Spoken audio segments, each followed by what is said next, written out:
Hey Josh, you want to have a party? Yeah, absolutely. We just got to narrow down this guest list. hmm Who should we invite?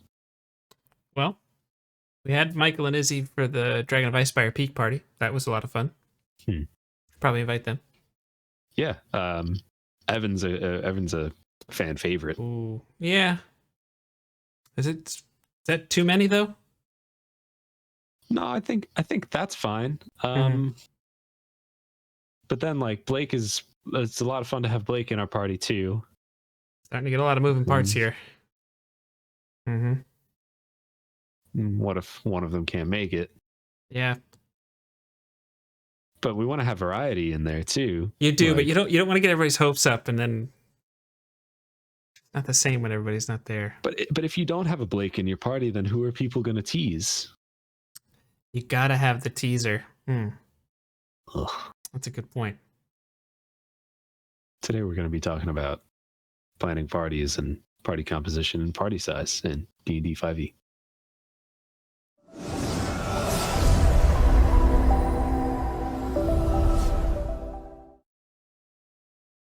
Hey everybody, I'm Josh from JNJtabletop, and with me, as always, is my buddy JNJake _ from JNJtabletop. And today we're going to be talking about something that every single D&D group has to think about. Every RPG group that just has to think about. And that's party size and party composition. So, Jake, how many players do you think is ideal to have in a game? Yeah, so I think the answer is not necessarily going to be the same for every group, because I think the biggest thing is just reliability and how you meet and how you're going to handle absent players if people can't go there. For me, I think it's interesting when the group is a little smaller. I think our Ancient Relics and Hokey Religions gameplay has 4 players, and Josh is the dungeon master. I think you could add, for my taste, one more to that mix, but you're starting to get to that like next tier of group size, and just life can get in the way. So, but sometimes that's fine. Like you kind of alluded to in the intro. Um, if you're meeting less often, but maybe it's more fun to have a large group. That's something that you're going to have to decide for yourselves in each table. Um, to me, I tend to like it smaller also because I like to think about the different roles tactically that you're going to try and compensate for not having, which is I don't know. I think that's kind of fun to try and figure out.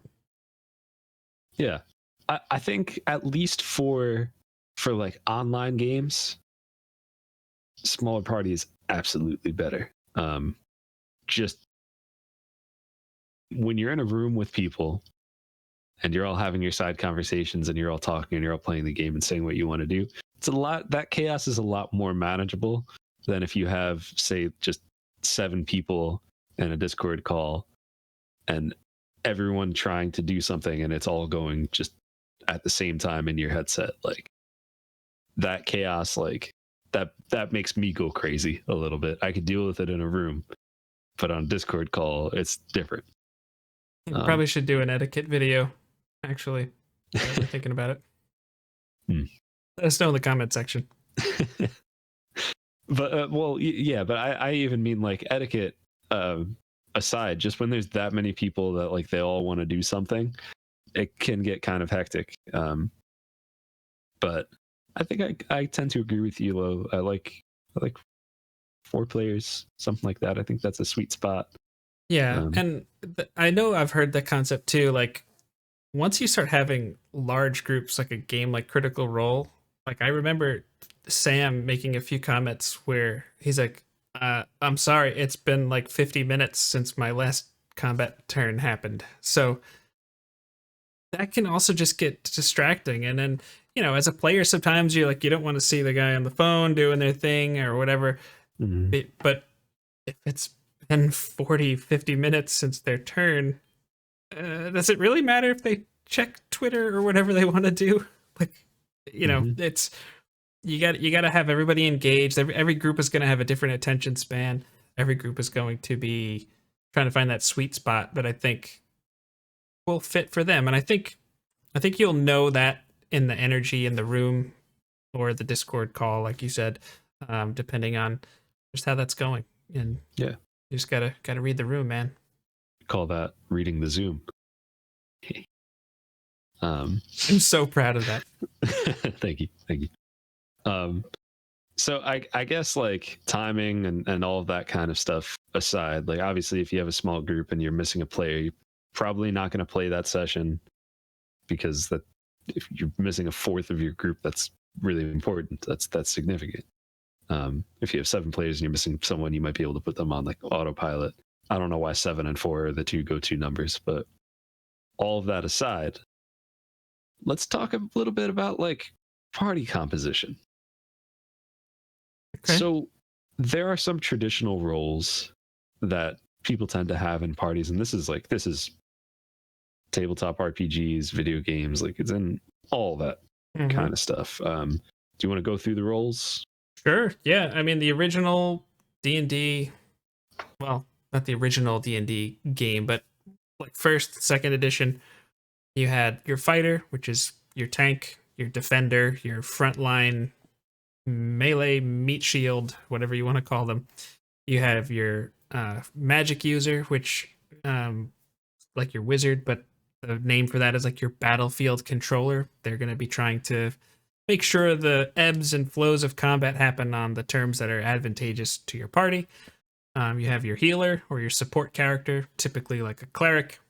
And then you have, now they're called rogues. Back then they were called thieves. And that's kind of like your DPS, your single target damage striker kind of person. So a traditional party would be 4 with one of each of those.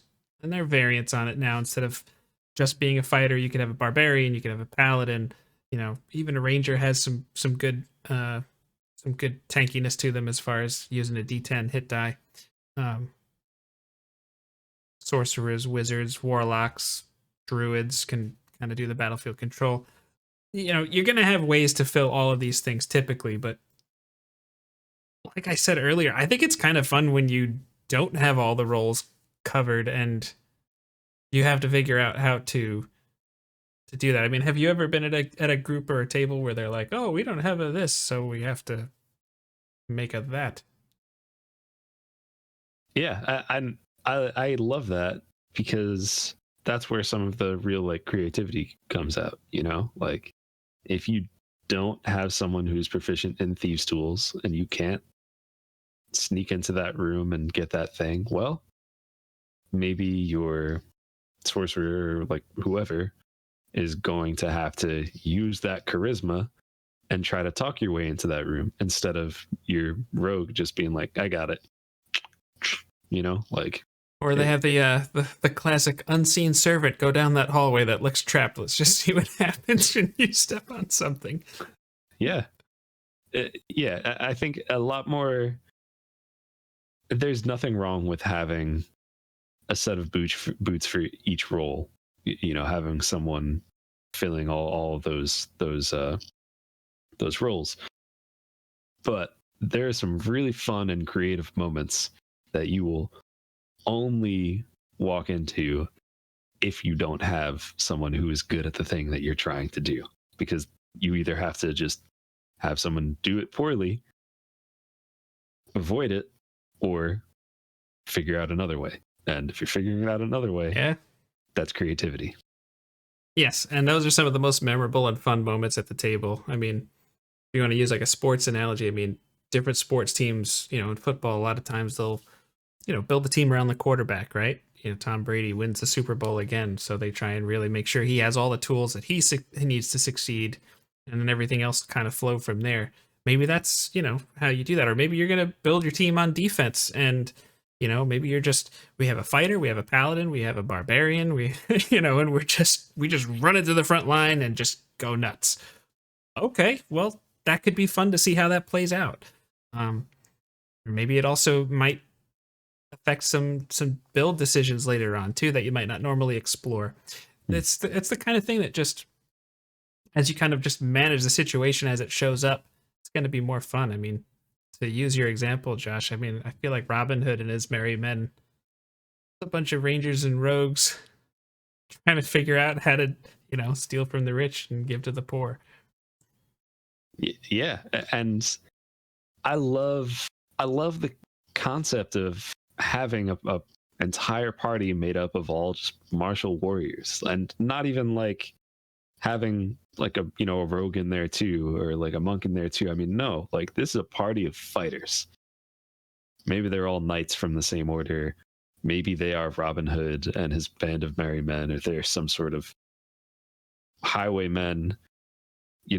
All of them just had their bows trained, and then they would just rob people and whatever, and they found something, or they robbed the wrong person, and well, now they're on the run. Now they have to figure out what this item is. Now they have it like changes things, and I don't know. I really want to play a group of all fighters. Maybe you're the 300 Spartans, There and you go. everybody's a polearm master. You set up your little wall thing. But that was military tactics back in those Yeah. back in those days, as if D&D ever happened. But back in medieval times, like you have that front line, that phalanx moving forward. It could be like just this like living tank moving forward. How do you deal with that? I don't know. I didn't bring fireball. Okay. Or maybe you have that front line with the glaive, like you said. You don't get to tell stories like that unless you shortchange some of these things to tell that story. And that's, maybe your setting doesn't have a lot of magic. Maybe it's a low fantasy setting. So that's what you'd expect. I don't know. Yeah. But yeah.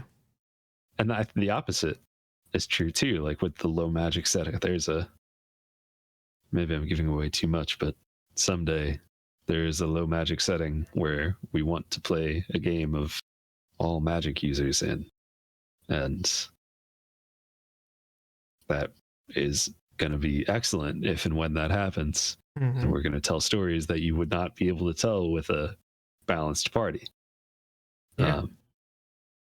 And I love that.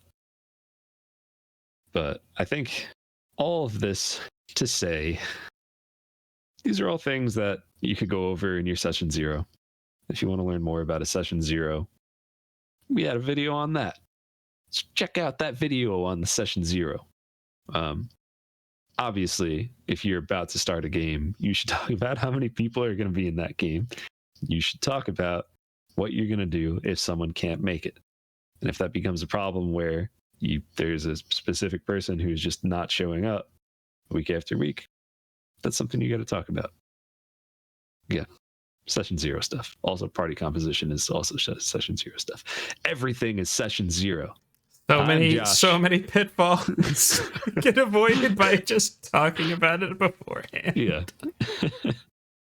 It really, like, it's crazy how many conversations I've had with DMs and players that are talking about something, or I'm like, did you have a session 0? And they're like, did I have a what? And I'm like, okay, yeah. all right, well. But anyway, if you want to learn more about all the things and the stuff, then you should probably hit that subscribe button, hit the bell too. Otherwise, I'm Josh. This is Jake. We'll see you on the next one, and check us out on Sundays on Rare Drop, twitch.tv/Rare Drop for Ancient Relics and Hokey Religions. A lot of crazy stuff going on. Mm-hmm. See you next week. All right, we're going again. Everybody, I am Haircut from JNJtabletop, and I got a haircut. I did. What do you think?